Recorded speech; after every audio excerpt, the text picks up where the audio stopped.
Women across the country are on edge after an Alabama Supreme Court ruling that led to the essential pause of IVF treatment. Yesterday, Tennessee Republican legislators blocked a Democratic measure to clarify Tennessee's abortion law in order to protect IVF in the mid-state. News 2's Nikki McGee with more.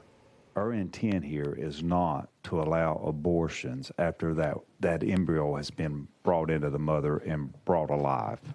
Is that correct? Confusion loomed over the discussion before the Population Health Subcommittee Tuesday. This conversation right here, I think, justifies the need for the bill.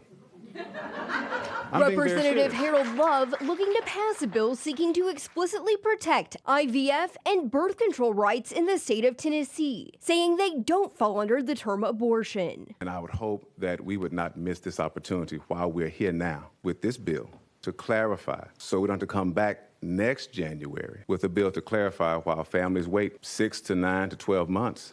Alabama lawmakers now scrambling to ensure the right to IVF treatments after a near pause following the state Supreme Court ruling dropped at the end of February. One mom who wants to ensure Tennessee never gets to that point, Kelly Nowers, who testified.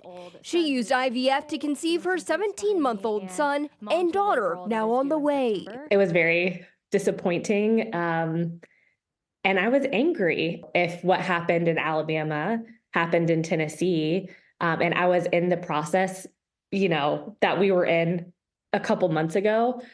It would have been a completely different experience. Ultimately, lawmakers opted not to pass the bill. No. Some wanting to rely on the Attorney General's current interpretation, which does seem to protect IVF and birth control. We are just very concerned that might not always be the case.